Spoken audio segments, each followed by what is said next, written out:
In today's lesson, we will study more about inheritance. To access base class, we have a built-in function, super. In previous lesson, we wrote the name of base class and initialize its data numbers.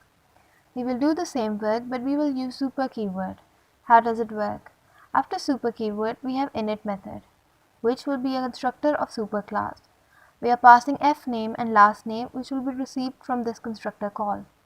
When our object will be created, the student class object is created. It passed two types of arguments, Imran and Tahir. These will be received at this position. After receiving at the next line, we are initializing our base class. We have to learn how to use super keyword. Super keyword.init f name and last name we have a base class. It will have both values, Imran first name, last name Tahir. After being assigned here, with the help of derived class student, we have called the function through init. It has called print name function and it will print first and last name. It has printed Imran Tahir. Here we learned how to initialize values of base class with the help of super in the boundary of derived class. We have initialized values of base class from derived class. We have some built-in functions. With the help of those, we can check derived and base class. My first function is print in subclass. Whether student is subclass of person, if it is, then it will return true. It has returned me true. Student is the base class of person. There are more functions. If I have to check person, if it is, then it will return true. If not, then false. If we want to check whether we have objects or not, the instances belong to which class. We have object 1 and object 2.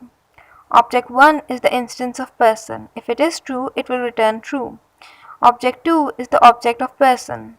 On second, it will return false because object 2 is the object of student. Object 1 is the object of student class. It will return true at this position because the student class is inherited from base class. That's why it will say that object 1 is the object of student class. Object 2 is student of object. Object 2 is the object of student. It will return true. We will run and check. It has returned true.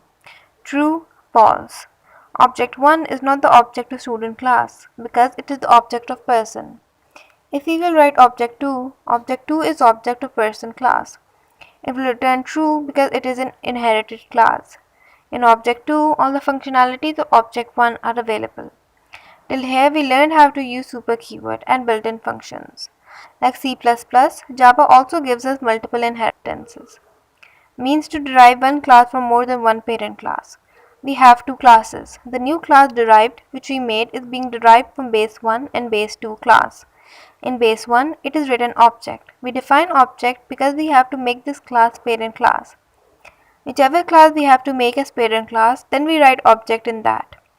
If we don't write this, then also our program will run smoothly.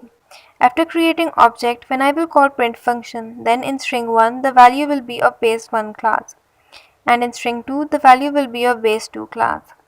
When I am going to run this, it will show all the output correctly. Means Python provides multiple functionalities of inheritance.